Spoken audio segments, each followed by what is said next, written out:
Welcome back to the Tailgate podcast. I am Terry Foy, joined by Nick Ossello, and let's go!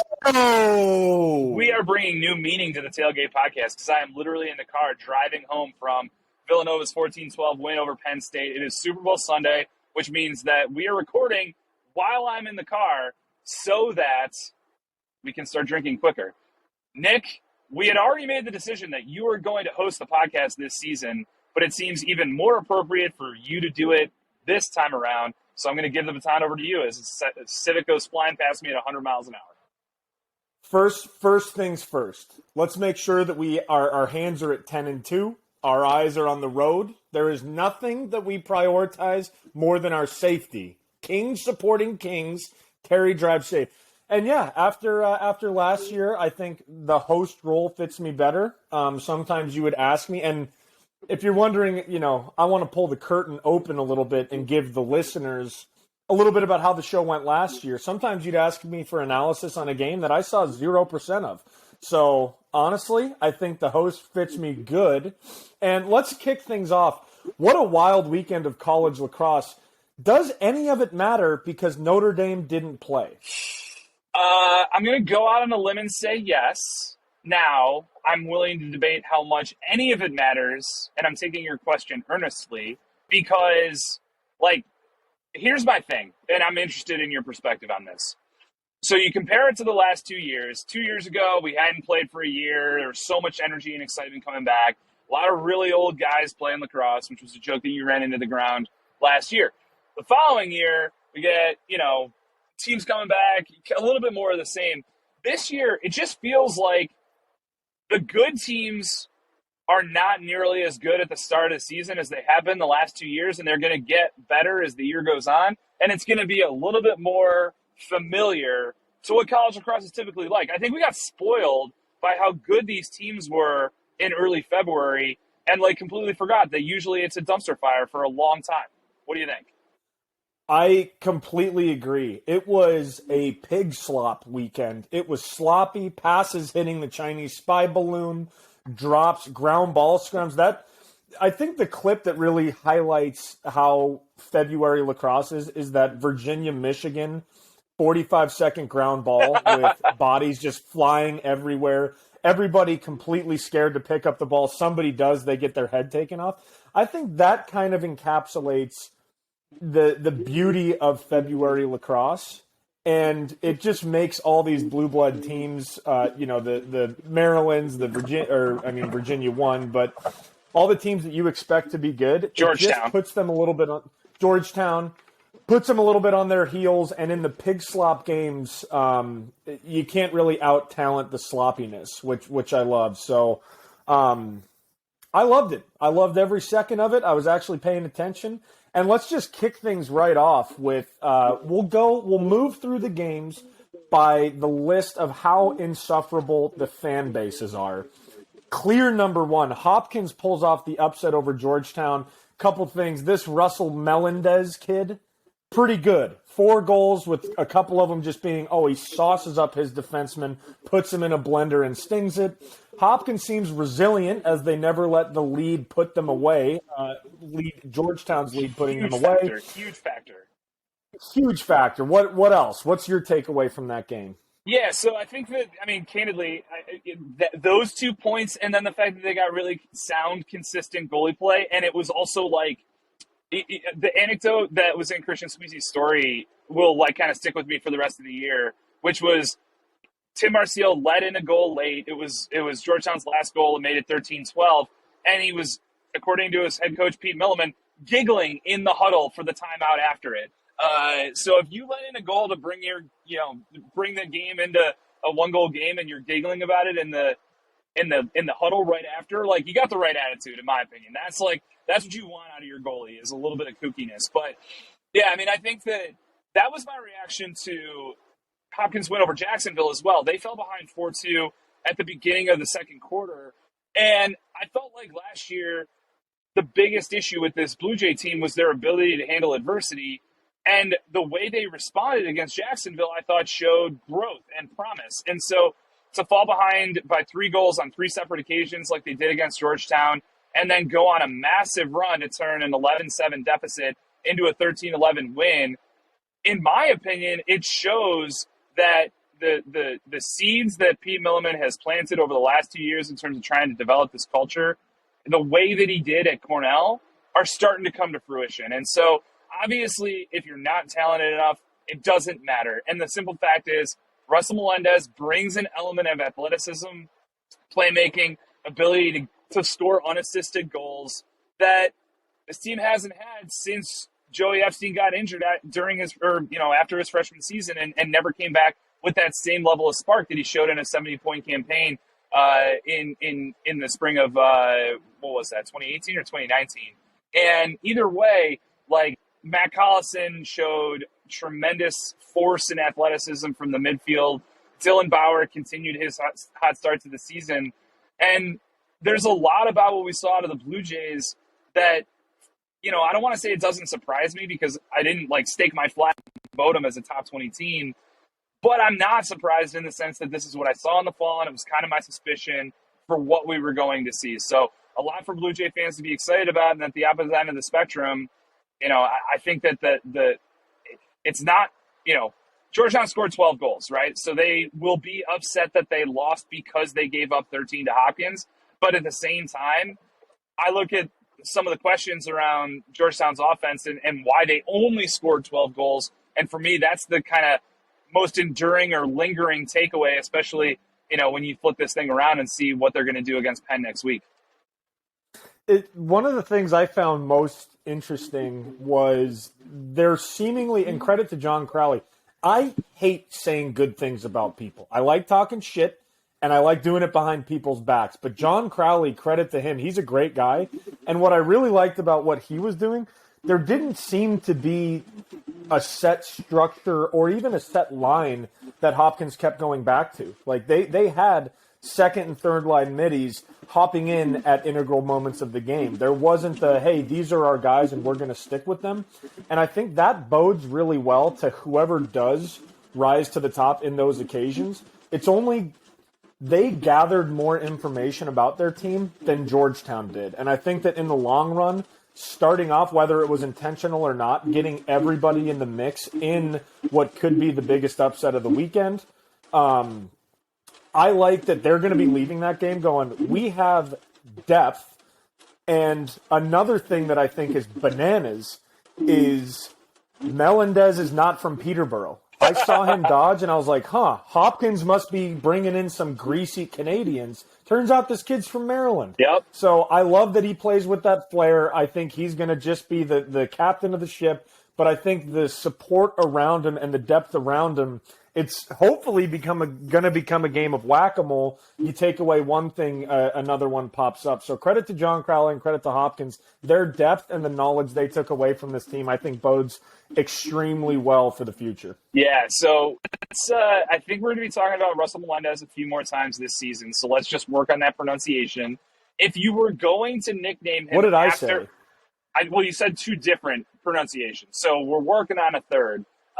If both of them, definitely, it was the word melon and then some sort of suffix after that. Nick, what is your favorite melon? Cantaloupe. A nice fresh cantaloupe is undefeated in the melon game. What's yours? Or, my head is also, it's been called a melon, and it's looking good right now. I got some sun this weekend. There's a podcast that I listened to for more than a decade with two bald guys called Men in Blazers, and it's an English Premier League podcast. I'm sure that, yes, you're much familiar with it. I'm very cultured. And I was like, we are also two bald guys who have a podcast. We should call it Men in Pennies. How often do you wear a lacrosse penny these days? It's every night to sleep in? Yeah. All the frat parties, skiing. I wear it skiing over my coat like a complete jackass. If it's not specifically for playing lacrosse, it's been since pre-COVID, since I've just casually tossed on a lacrosse penny. Do you have one particular penny that you cherish or hold dear? No. I'm a big kind of wacky counterculture guy, so even being one of the best lacrosse players of all time, I try not to make that like my staple personality. And they're like, oh, do you have a bunch of lax pennies? Are you a lax bro? I'm like, no, I'm a fat, bald guy. My dad isn't a lawyer. I'm from Denver. Like, I have some things going against me to break the stereotype. It just so happens I was nasty on the sticks as a midfielder. Speaking of nasty on the sticks as a midfielder, let's move on to respecting the troops. Sorry. Why can't we move on? Because I've got 3 more things I'm to the say. host. You made some good points. I understand. Okay, I'm the you made some good captain, points. but let's hear your points. All right, you made some good points, and I want to reinforce them. So, with respect to second and third line middies for Hopkins, your comment was about the benefit from coaching staff trust and players getting, big game reps and moments. My thing is about practice. Like, if you're the fourth line midi or if you're the seventh attackman and your coach is showing a willingness to go that deep into the bench, like, how much better are your practices going to be over the course of the next 60 to 75 days with real belief that if you improve and show that improvement, you're going to get your opportunities. So I think that knock-on effect is really substantial in terms of just creating a culture of competitiveness, competition, and everything that goes along with that. On the flip side, it's very interesting from Georgetown's standpoint because Kevin Brown, who is producing this podcast, went to practice in the fall and wrote extensively about how the Hoyas needed to cultivate more depth because they didn't play enough guys, specifically in their NCAA tournament game loss to Delaware, and they felt like playing more guys over the course of the season was going to be an essential part of their success. I think that there's some curiosity, thought, wondering about whether or not they actually went a little too deep against Johns Hopkins, and maybe it'll be interesting to see how they adjust to that question in particular, because I felt like their biggest issue was an over-reliance on Tucker Dordovic and Graham Bundy. I felt like, some of the other guys, whether it be the other new pieces like Nicky Solomon and Jacob Kelly, or some of the established known quantities like TJ Haley and Declan McDermott, just didn't they just didn't have the same presence that I expected them to, and that, at least for the returners, that they did at times last year. Minikis, the Colgate transfer, I think got better as the game went along, but at the same time, like, it's that complementary scoring. It didn't look like they tried to push transition at all, and they certainly didn't get anything out of transition. So those are the things that I'm gonna watch for the Hoyas going forward. It's not as if they need to score more than 12 to win.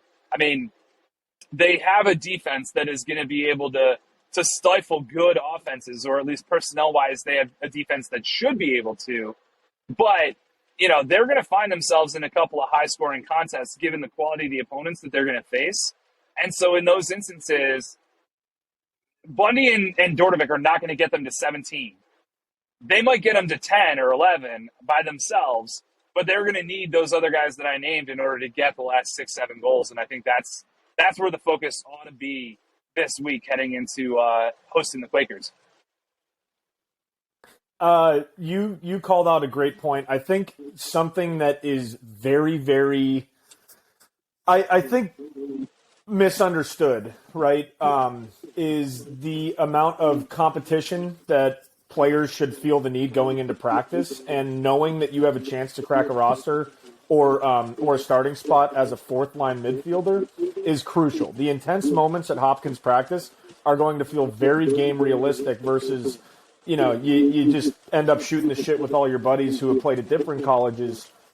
And there's a distinct difference in how much kids enjoyed their college career when the scout team knew they weren't going to play versus if the scout team had a chance to make an impact. So we're making some assumptions, but that roster turnover and that depth that Hopkins showed is going to create a pretty fantastic practice atmosphere. So good job calling that out. Any further thoughts, or can we move on to the next game? All right. The last point before Hopkins fans, you're still all losers. Just because your team won one game doesn't mean that you get to get cocky. Your song sucks, and stay humble. All right. Moving on to the next one. Let's respect the troops. Air Force. My Air Force Falcons beat in-state rival Denver University. First off, I think it goes without saying that my brief stint as a coach at Air Force was a big impact of this game. I set the culture 6 years ago that allowed them to come back, but it felt like they out-Denvered Denver. It was a war of attrition, and when Air Force got the lead, shout out Brandon Dodd, who had 5 goals, they played a little bit of kind of stall ball. Let's not do anything crazy. Let's try to maintain possession. Terry, Air Force takes down the Pios. What do you got? Yeah, this one's a head scratcher for me because I watched Ohio State Air Force last week, and I thought that, the Buckeyes really handled the Falcons. It was kind of an easy one.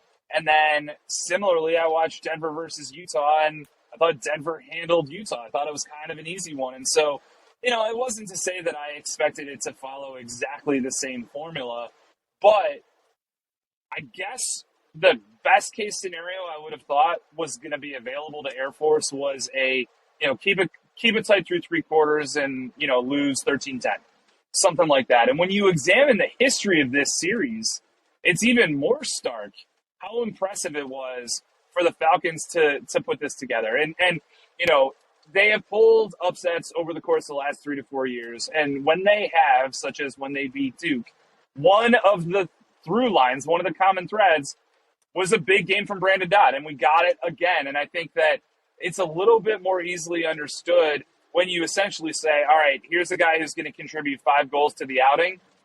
You're going to get to 12 because you only have to get 7 goals anywhere else.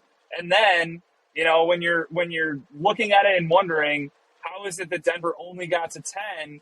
Then a lot of the questions that we started to ask about the Pioneers in the preseason really come home to roost, specifically how young they are at the offensive end, how inconsistent that likely translates them into being, and then specifically, tough test on the road, down.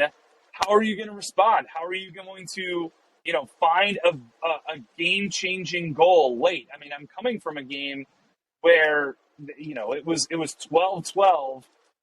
Penn State essentially lost by committing turnovers on 2 successive clears, one trying to press transition, and that set up Patrick Daly's go-ahead goal with 3 minutes to go, and then they got an insurance goal late. Both of these offenses are veteran. The difference is that for Penn State, they've got 2 guys who missed all of last year and 2 transfers who didn't play for this team, whereas for Villanova, they've got 2 guys in Campbell and Daly who were awesome and have been awesome last year and in years preceding it. So for Denver, when you look at everything they lost, Ethan Walker, Alex Simmons, Teddy Sullivan, the list goes on, including guys that, didn't make as big a contributions like Riley Curtis and Johnny Morocco, but had been there and had contributed. It really was, and obviously, one of the best American players playing in the NLL right now as well. Like, a lot of the burden falls onto JJ Silstrop, and I think that complementary scoring that we talked about with Georgetown, it's even more substantial, and it needs to be even more significant for the Pioneers. And I think in the fourth quarter, it let them down. Completely agree, and it's worth calling out of all the teams, like whether we'll talk about Jacksonville in a little bit, or even like a High Point, kind of some of these famous Duke losses or upsets. Air Force is always and has always been the number one team you don't want to run into in February. They're going to be in tip-top shape. You're probably coming off of a winter break. I knew winter break, it was going to be a long season. I sure as shit wasn't staying in shape. I was having a couple beers after I turned 21 in between my college breaks.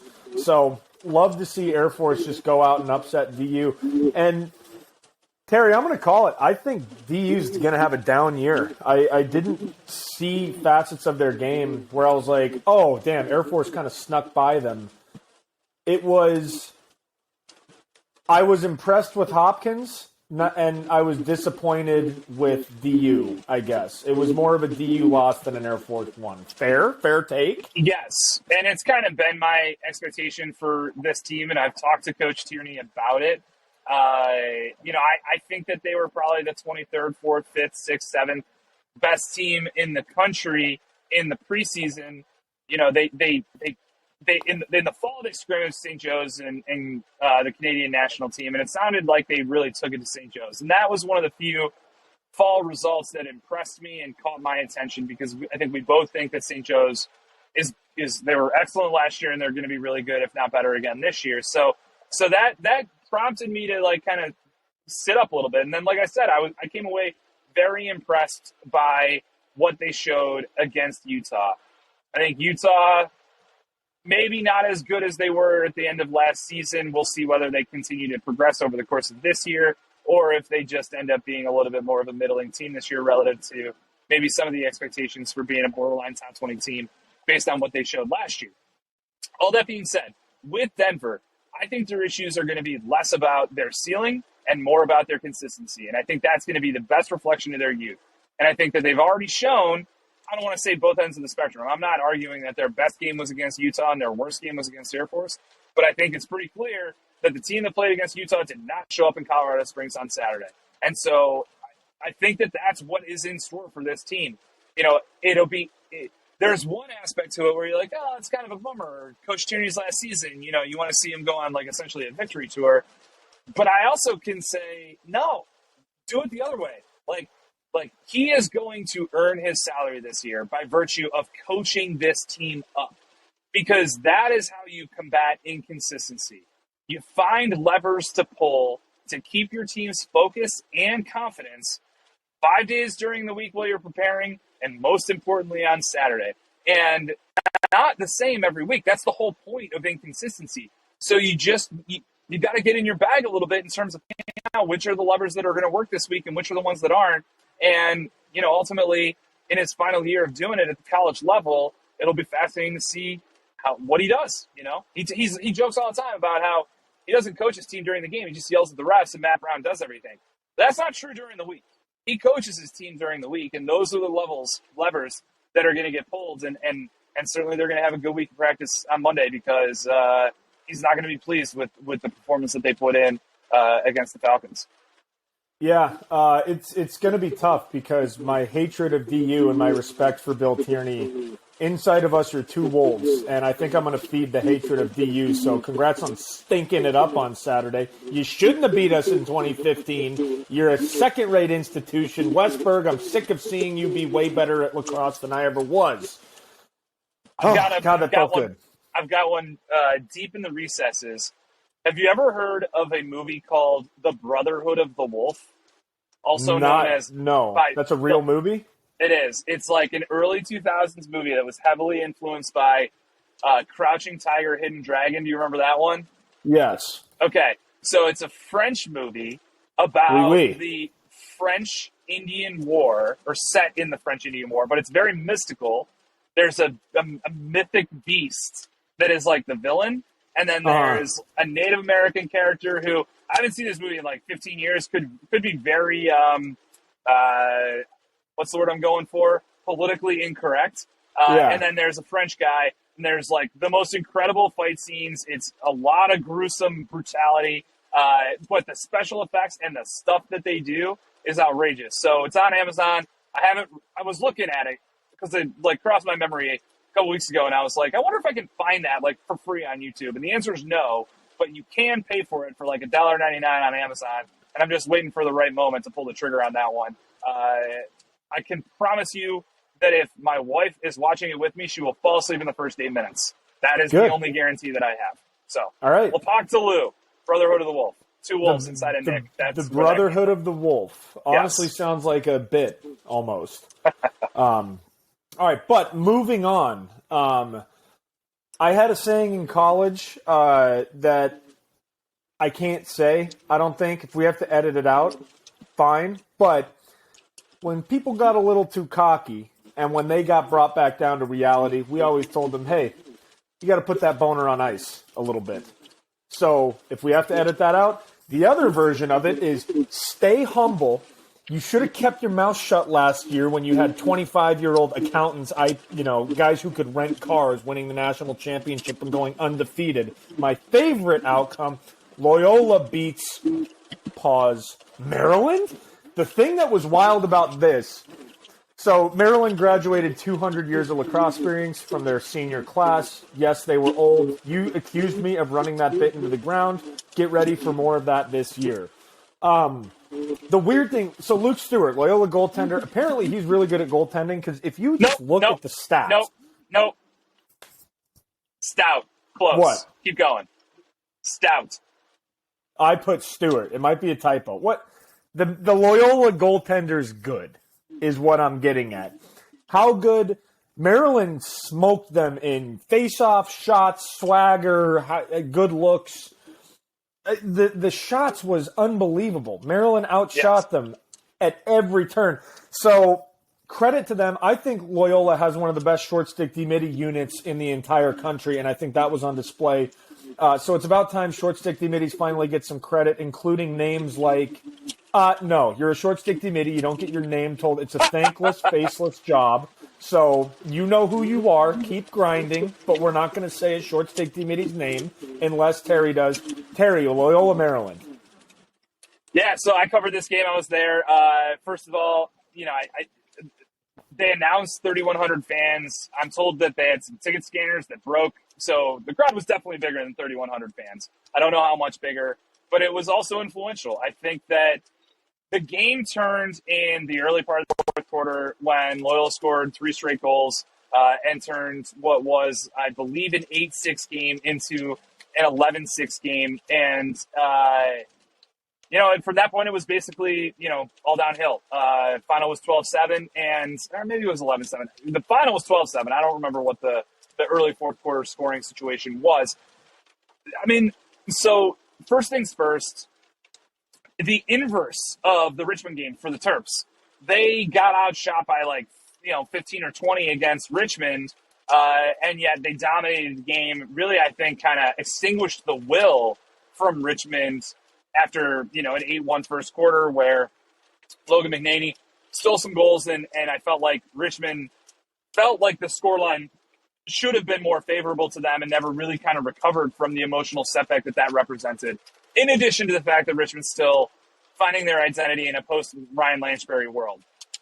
In this game, Loyola really struggled to create offense at the attack in the first 20 minutes of the game. But they got some good looks and a little bit of luck in order to keep – they built a 2-0 lead, and then they kept inching in front of Maryland. Whether it was a Seth Higgins goal that hit McNaney and then trickled in. There were a couple of plays like that just put Loyola in the driver's seat and helped them develop their belief. I mean, this was a game that Maryland won 20-8 last season. You can imagine being on that Loyola sideline before the game starts. You're missing a starting attackman in Joey Kamish. You're starting 2 freshmen at attack. There are a couple other significant injuries, including to middies, Matt Houston and Ryan McGorry. So you're wondering where, the offense was going to come from. And Maryland kind of, I don't want to say, gave it to him because it's not as if Stout, here's my thing. I believe he finished with 19 saves, 7 in the fourth quarter. I would estimate that he made 8 or 9 saves with his legs or feet, which is just outrageous. And the question is that sustainable or was it lucky? So we asked him, Luke, how are you able to make all these saves with your legs and your feet? And he didn't give, he gave I've been coached up by my SAD-esque answer. But asked Charlie Toomey, the head coach, who himself was a bully about it afterward. And he was like, yeah, he has a completely different style from me. My feet were parallel to each other and I stepped straight toward the ball. So my feet and my legs were very much kind of in a line. Whereas Luke keeps in his stance and keeps his feet pointed out, like duck foot style. And then he stepped out like that as well. So it basically just increases the surface area that you can potentially hit with the ball.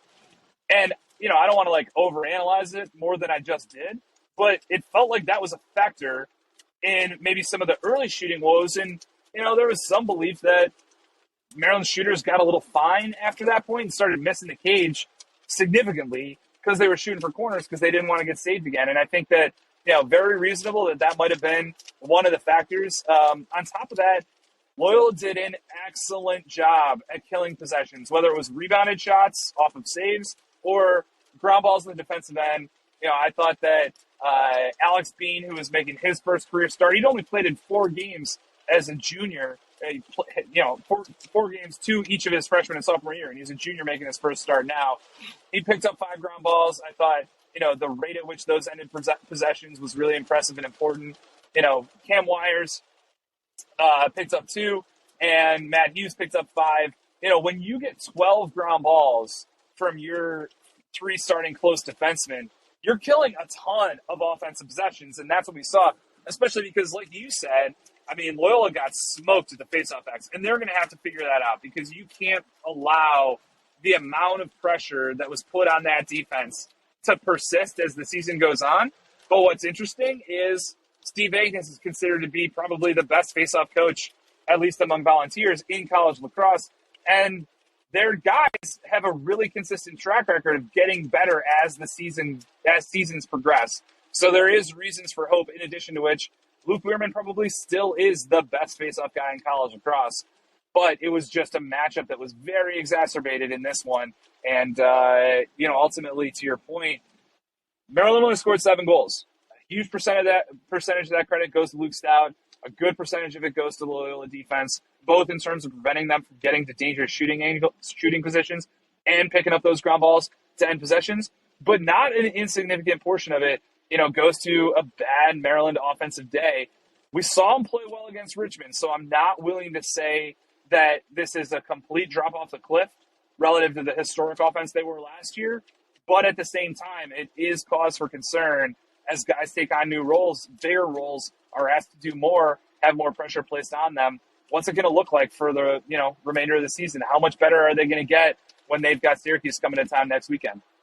Yeah, 2 things. One, it's a very real thing, and I don't know if college players, particularly on the younger side, freshmen and sophomores, think about it this way. It took me a long time to realize it myself, but the difference in goalie style is, it has a very big impact on shooting, like a shooter's confidence. And like you said, you can't go into it without confidence saying, I need to sting a corner in order to score a goal. You're not going to score with that way. And looking at a guy like Dylan Ward, whatever. My point didn't matter. Go ahead. No, you're going to be able to finish your point. If you try to sting a corner, if you're dodging down the alley and you're trying to sting the corner on the run, if it goes in your opinion, is it a good shot or did you get lucky? It's a good shot. Okay. Some shots are so good, like placed so well. Like it's something I'm becoming a much more firm believer of NLL-wise, like broadcasting. And sometimes the shot is just so well placed, the goalie didn't really have a chance. Like other times, it's off a number of factors of deception and placement and shooting patterns and everything like that. But doing it in a way that I know and guys that I know, like Dylan Ward and Blaze Reardon, when you shoot on them low, it is bouncing off of their legs. And like literally baked into the game plan sometimes would be, hey, there's going to be rebounds. When there's a shot, crash the net. Versus a guy like Kyle Burnlore, you shoot at his legs, he's going to catch it with his stick somehow. So huge credit to Loyola for, and it could just be they had a good day, but it could also be the emphasis of, listen, we have a goalie who's going to be pigeon foot kicking balls all over the field. Let's make a huge emphasis that as a shot's released, we need to get that ball off the ground. So credit to them. And also, on the face-off battle, is it just because Weirman's the best, or is it because Loyola wasn't putting together a good strategy from a wing and counter perspective? What's your take on that? I despise trying to analyze face-offs. That is compounded by, I wrote about this last week, the, kind of nuance of this referee mechanic and the way in which it can create violations and how that's changing cadence and changing guys' familiarity. But all of that is kind of predated by the fact that the biggest lingering question that I took away from the 2022 season is why and how did Weirman improve so much from 21 to 22? I mean, he went from a sub 50% guy to a 70% guy for the national champion. And everybody, and I think, it's rightful, made a big deal out of the fact that basically the last play of 2021 was him taking a shot that got saved. And you can imagine how that feels you an entire offseason. But there are a lot of people that work really hard. Working really hard isn't enough. You also have to do the right things.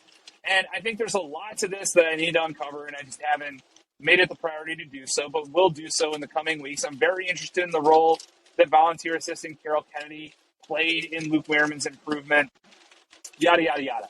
I felt like the wing play was actually pretty equivalent. I didn't think that Loyola was giving anything up with Peyton Razanka, said a short 60 middies name, and Scott Middleton on the wings. So, really, Wehrman, he picked up 9 ground balls out of winning, I believe, 18 faceoffs. So he picked up 50% of the ground balls himself. There were a number of scraps where the ball went all over the place. I don't know how many violations there were, but there you go. Those are ground balls that are taken away. So I think that, Loyola's wings probably, it's possible they only got involved in, 5 of the faceoffs total. So, I wouldn't be super critical. They rode with their number one a lot. They didn't go to, which is Eric Pacheco, a Denver boy. They didn't go to Chris Catoni very much. I think that'll probably change depending on how the matchup plays out and what the success rate looks like. Hopkins is going to be the complete opposite in terms of, Wehrman took every faceoff from Maryland.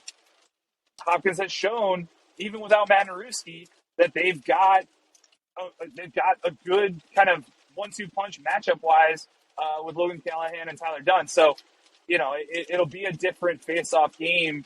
We'll see offensively how much Hopkins exploits, if they do get a significant possession advantage, how much they exploit it and how much pressure they can put on the Greyhound defense. Got it. Any other takeaways before we move on? One huge thing to watch coming away from this game. Ooh. Logan McNaney wore sweatpants against Richmond, and you can kind of tell by the photos that he was wearing a knee brace underneath. I don't know this definitively, but I think he was wearing sweatpants in the first half. Maryland called timeout to start the third quarter before the first faceoff. They basically extended halftime. I'm pretty sure that McNaney came out for the second half in shorts, not wearing a knee brace.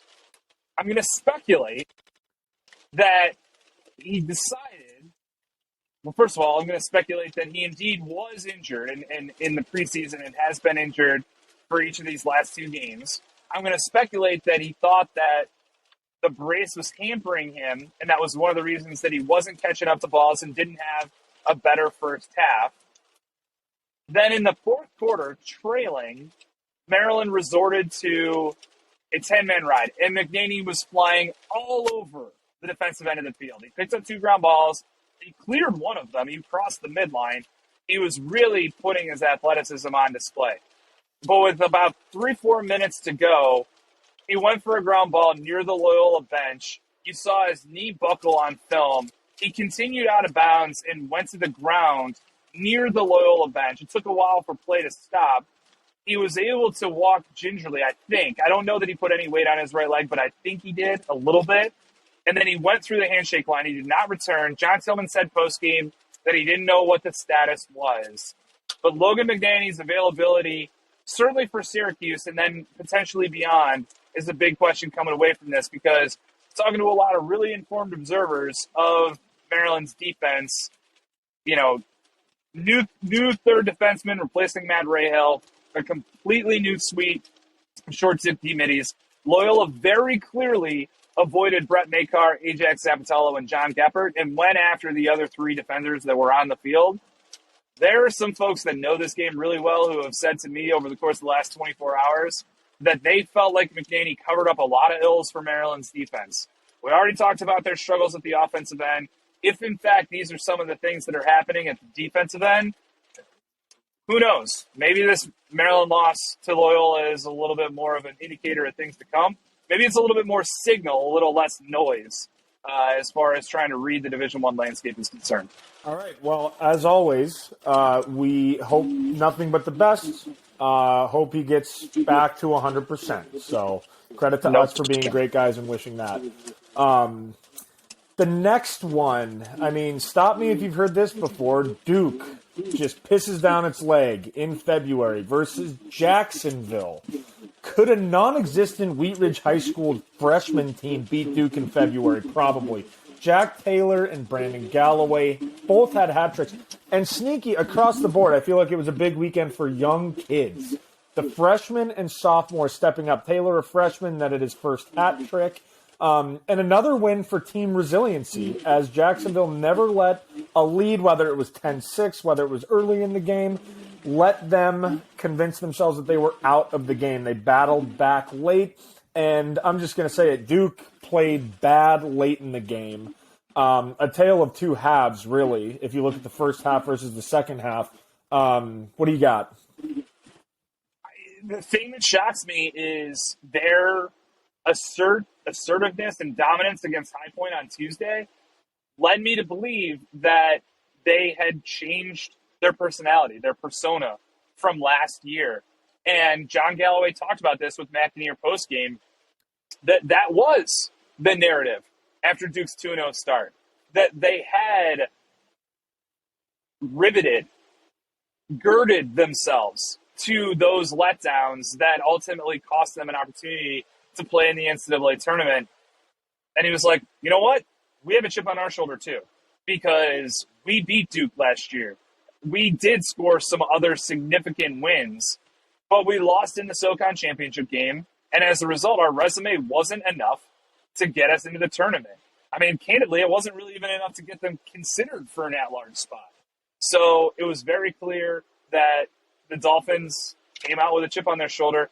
You know, the storyline heading into their opener against Johns Hopkins was Max Wallbaum's availability, and he didn't play. And it was very easy to ascribe some of their offensive limitations to his absence because from a matchup standpoint, if you have an attackman that is guarded by your opponent's best defender and can still draw slides, that is the most valuable thing an offense can have because it is the rarest thing that defenses have to account for, right? Like, defenses are used to sliding to their short six.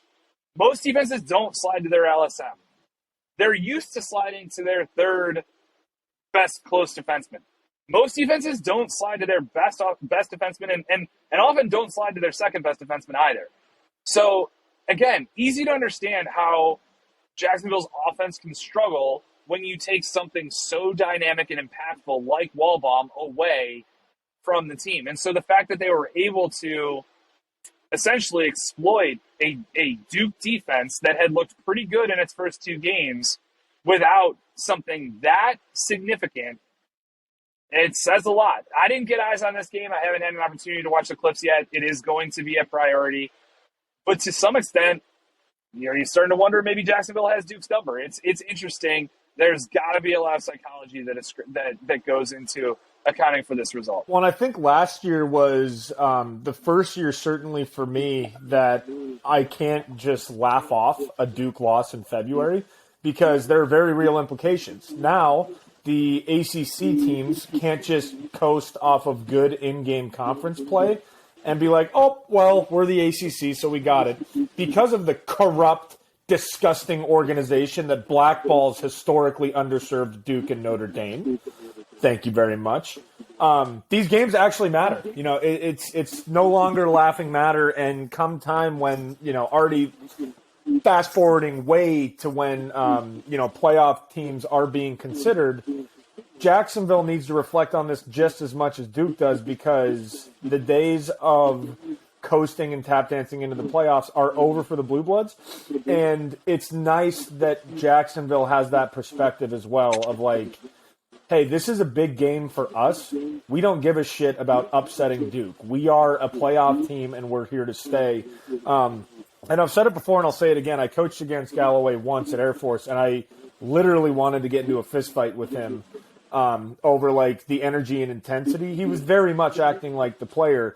And if I'm a recruit, I just keep seeing these go back and back and back, and Jacksonville wins. Jacksonville beats Duke. Galloway's a fun, young, energetic, exciting coach. It's good weather. I wouldn't be surprised in the next couple of years. I think Jacksonville separates themselves from the likes of High Point as a legitimate playoff contender year in and year out, and like the best of the rest, like the not ACC, the not Ivy League best team. So I like Jacksonville, and I think that this win is teeing up a lot for the entire program. More so than of years past, especially with how the playoffs played out. Anything before moving on? Just that, the second time shows that it's not a fluke. And to reinforce all your comments, I think that,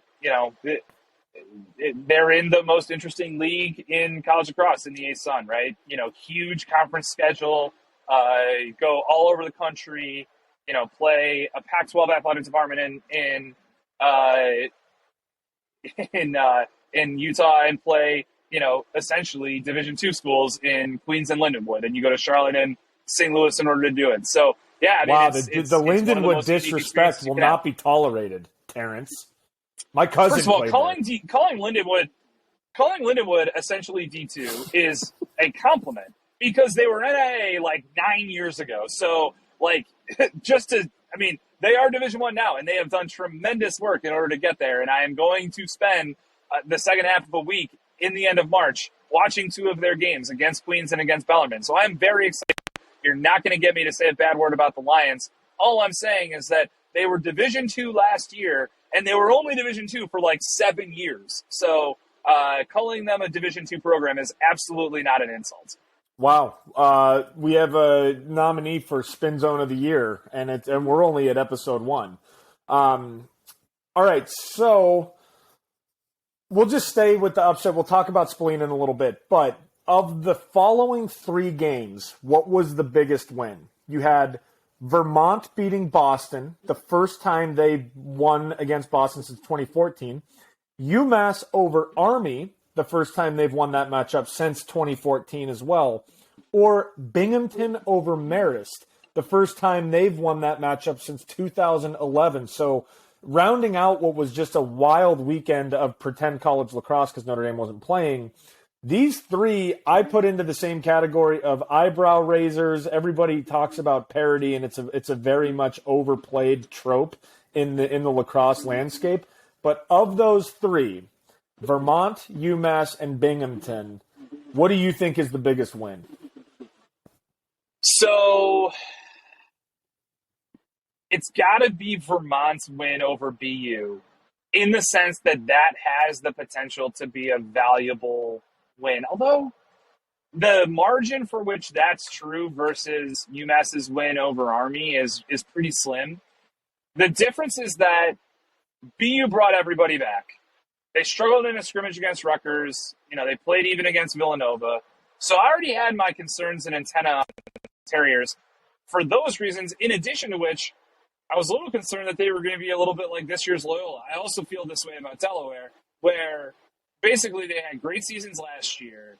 They bring back a really old group, and they just struggle to manufacture urgency, right? You can't fake desperate. The hungry dog runs faster. I don't think it's possible for BU to be desperate based on what they experienced last year. I think this was an issue in their Princeton game, and I do think that it will be an issue all season long for them this year. And so Vermont is kind of like the exact opposite. They had a great year. They won the American East for the second time in a row and the second time overall. But they graduated a bunch of really important players, including Thomas McConvey, who, I've said a couple times, is arguably the best player in program history. I'm very interested in what Ian McKay would say about that. So, Vermont, they play Syracuse competitive.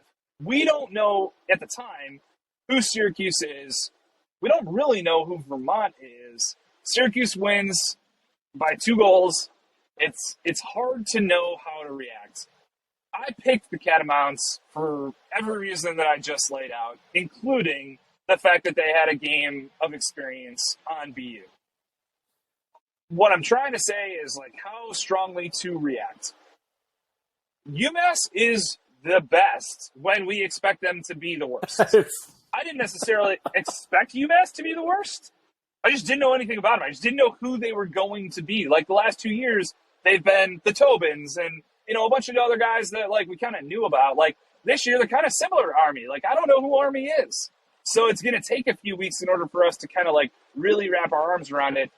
But one of the reasons I'm struggling to answer more succinctly is because the term biggest win is it can be interpreted a bunch of different ways. And one way is which win bolsters the program the most? And I would argue that this win means more to Binghamton than either that win means to Vermont or that win means to UMass. Because when you consider what Binghamton has experienced as a program, the adversity that it's faced the last 2 seasons, I mean, just some really unspeakable and uncommon tragedies. To get the season off with a win is so meaningful.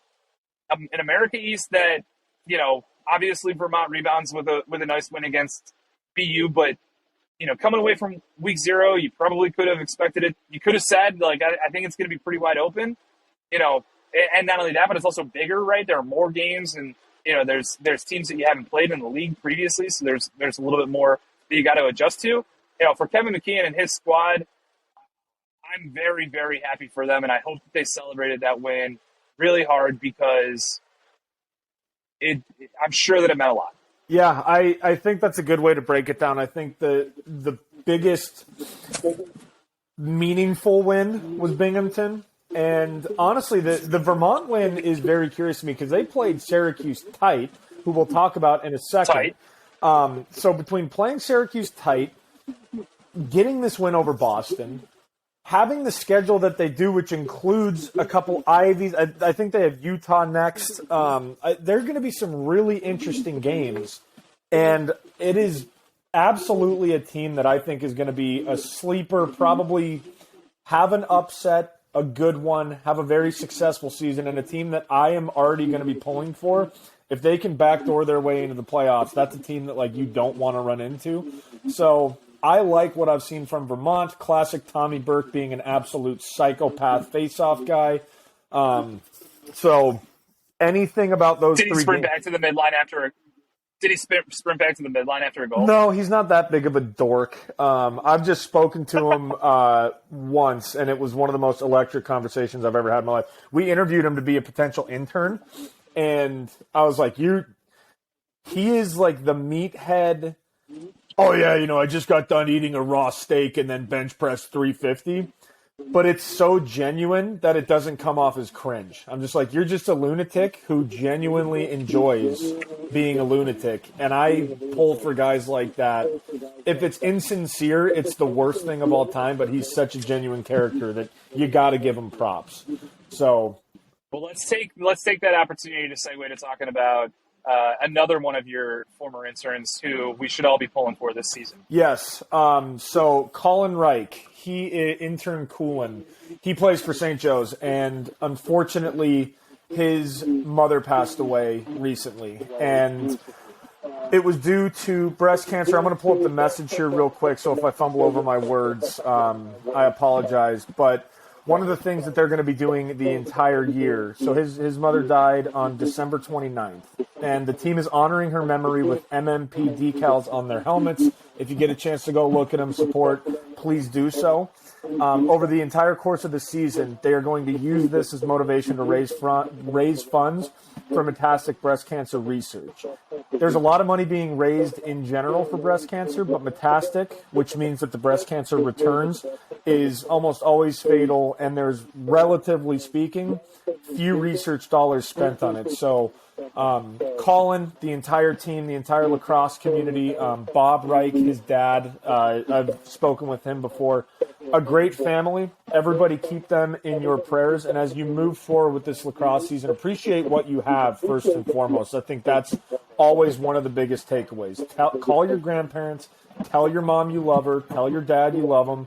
Put up with their weird stuff because you do got to cherish every minute. So as far as moving forward, everybody please keep an eye out for GoFundMe's to support and give a lot. You know, the lacrosse community has always been one of the best support systems that anybody could ask for.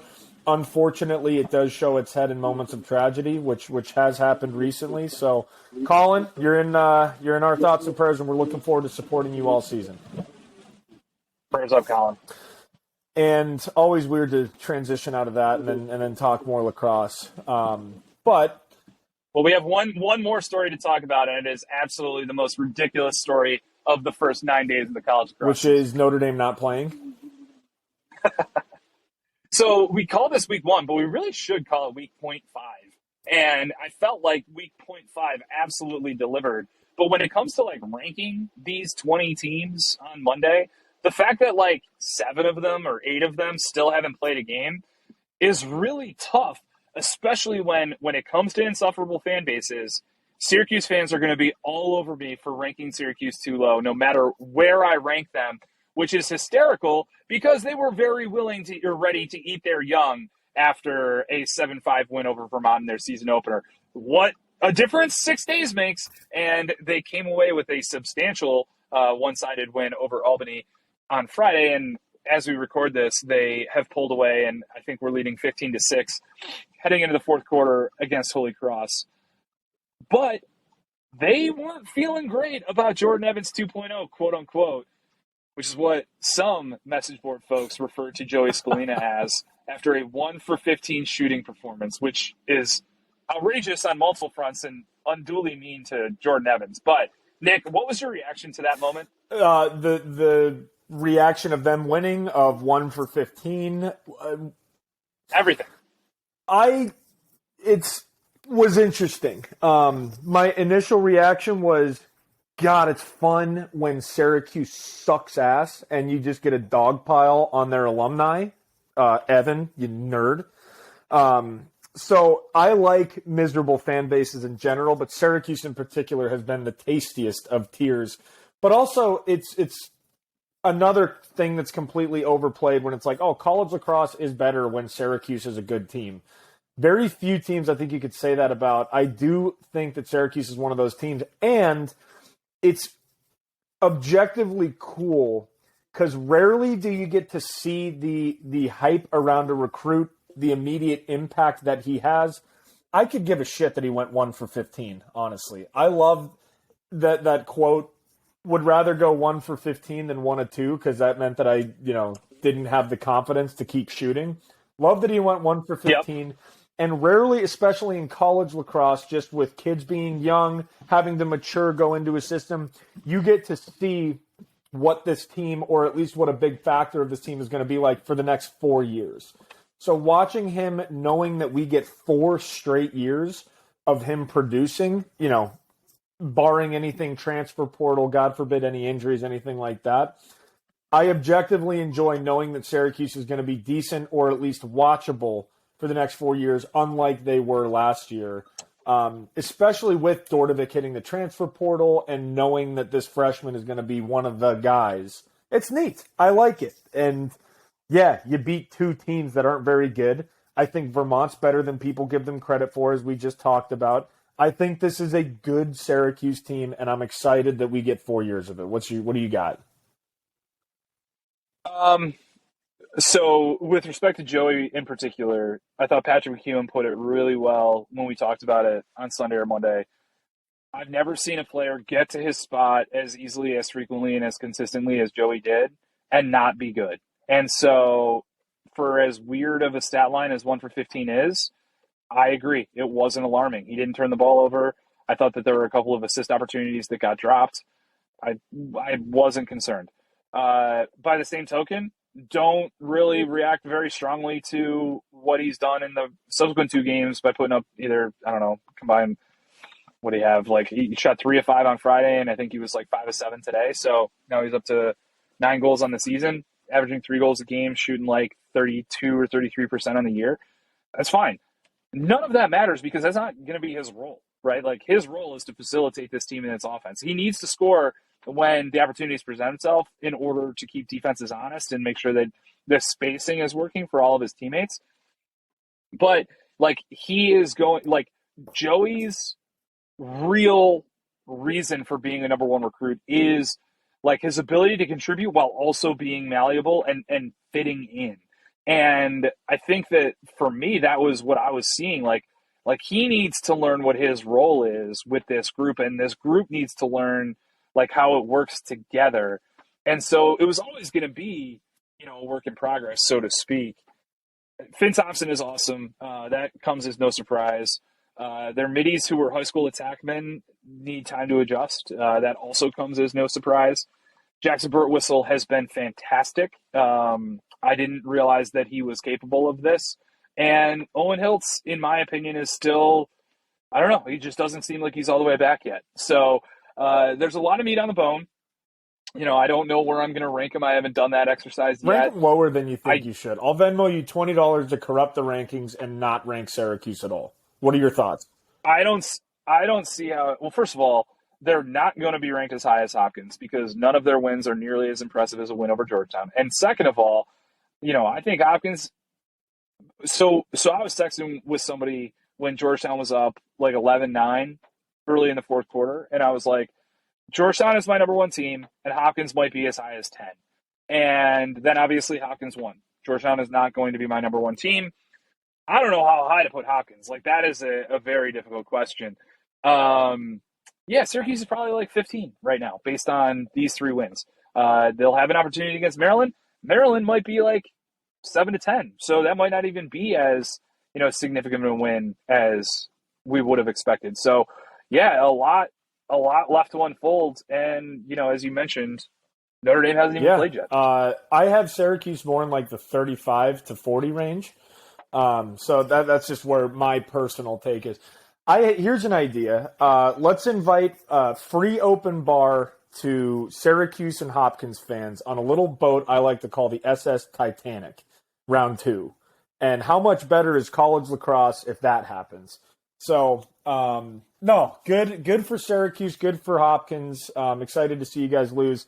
Running out of steam here, honestly. Virginia, we're done, man.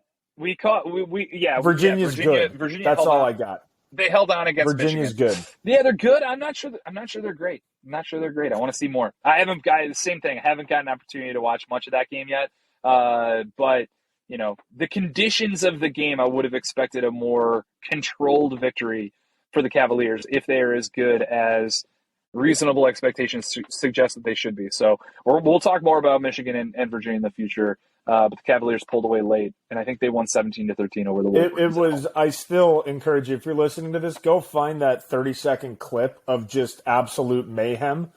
It honestly was like the TV timeout in semi-pro, somebody hit somebody version of lacrosse. So with that being said, episode 1 in the books. I honestly like playing host. I again, hate to compliment, especially to your face on a screen. This is just going to piss me off.